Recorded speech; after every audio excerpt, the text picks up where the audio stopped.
নতুন চুলা নতুন ঘর, বেশি কইরা রান্ধুম বেশি কইরা খামু, এমনই তো মনে হইতাছে, ঠিক না? তো কদ্দুরা রান্ধতাছি আর কদ্দুরা খামু, এটাই তোমরা লগে আজকে শেয়ার করুম। হ্যালো বন্ধুরা, তোমরা সবাই কেমন আছো? আশা করি ভালো আছো। আর তোমরা আশীর্বাদে আমিও কিন্তু প্রত্যেক দিনের মতন ঘুমেতে কইটা বাসি কাজকর্ম করছি, কইরা সাইরা আমার ছোট্ট শখের রান্নাঘরে আয়া পড়ছি।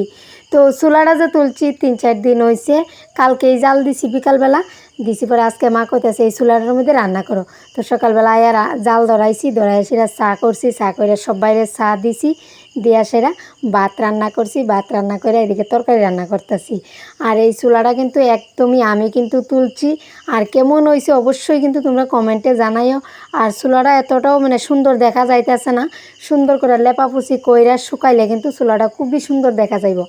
আর আমি যে চুলাটা তুলছি তোমার কাছে ভালো লাগছে নি সত্যি কইরা কইবা কমেন্টেও কিন্তু। নতুন গড় তুলছি, নতুন চুলা তুলছি, আমার দ্বারা তো খুবই ভালো লাগতেছে, মনে কইতাছে খালি রান্ধুমই রান্ধুমই এমন একটা মনে হইতাছে। আর গড়টা যে সময় শুকাইবা আরও কিন্তু বেশি সুন্দর লাগবো, ভালোও লাগবো। সবাই আমার প্রশংসা করছে, কইছে আমি চুলা বলে তুলতাম পারি। তো আমার জেঠিমা আমার কইতেছে আমার একটা চুলা তুলে দিও গো তুমি। আমি কইছি আচ্ছা ঠিক আছে, আমি চুলা তুলে দিমু। তো জেঠিমারও শরীরটা ভালো না, এলিগে পারতাছে নাকি জেঠিমাও চুলা তুলতে পারে। তারপরও আমার চুলাটা দেখে সেটা কইছে যে ভালো লাগছে, চুলাটা তুইলা দিও। নিজের হাতে একটা কাজ কইরা প্রশংসা যদি করে মানুষে, তাইলে কিন্তু বুঝতেই পারতেছো কেমন আনন্দ হয়। তো আমারও কিন্তু এতটুকু আনন্দ হয়েছে। তো আজকে রান্না করতেছি ছানা দিয়া আলু দিয়া একটা শুকনো শুকনোভাবে একটা তরকারি রান্না করুম, আর রান্না করুম একটা শীতল ভর্তা। তো আজকে কিন্তু শীতল ভর্তাটা একদমই অন্যরকমভাবে রান্না করি। শীতল কিন্তু অনেক রকমভাবে রান্না করা যায়, ভর্তা, পুরা দিয়া ভর্তা, কড়ার মধ্যে রান্না কইরা ভর্তা, তরকারি, মানে বিভিন্ন ধরনের কিন্তু শীতল দিয়ে অনেকটা তরকারি রান্না করা যায়। তো আজকে আমি কেমন ধরনের শীতল রান্না করুম এটাও কিন্তু তোমরা লোক অবশ্যই শেয়ার করতেছি। তো এদিকে আমার তরকারিটা হচ্ছে জল দিয়া লাই, আর আমার আলু টালু কিন্তু ভাজা হয়ে আছে, সব রেডি করে লাইছি। আর ঘরটা এত ভিজা মানে ঠান্ডা ঠান্ডা লাগতেছে, আর কয়েকদিন ধরে এত পরিমাণ বৃষ্টি কিতা কইতাম। তো বৃষ্টি লেগে আরও ঘরটা শুকাইতেছে না। তো এদিকে কিন্তু আমার তরকারি কিন্তু জল দিয়া লাইছি, জল দিয়া সাইরা শুটকি যে ভর্তা করুম, শুটকি ভর্তার লাগে আয়োজনটা একটু সুন্দর করে কইরালাম। তো জালটা সেইভাবে ধরতেছে না, কিন্তু চুলাটা যে ভিজা বুঝতেই পারতেছ। চুলাটা যে সময় শুকাইব তারপর কিন্তু জালটা কিন্তু সুন্দর করে ধরবো।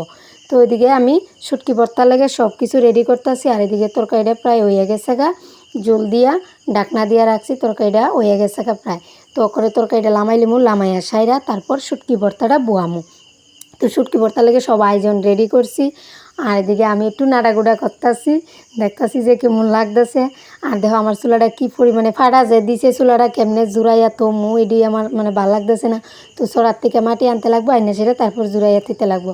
তো আজকে শুটকি ভর্তাটা যে করতেছি কাঁচামরিচ, রসুন, পেঁয়াজ আর শীতল কড়াইয়ের মধ্যে দিয়া বাজি বাজি কইরা সেরা তারপর পাড়ার মধ্যে বাটটা সেরা খামো। তোমরা এমনভাবে খাইয়া দেখতে পারো, অনেকটাই কিন্তু টেস্ট হয়, আমাদের তো ভালোই লাগে। তেল দিয়ে যে শীতল ভর্তাটা রান্না করে এটাও কিন্তু ভালো লাগে, আর এটাও কিন্তু ভালো লাগে, মানে তেল ছাড়া আর কি শীতল ভর্তাটা। তো কার দ্বারা এমন শীতল ভর্তা খাইতে ভাল লাগে কমেন্টে জানাইও। আমার দ্বারা ভাল লাগে, তেল দিয়েও খাইতে ভাল লাগে, এমনও খাইতে ভাল লাগে।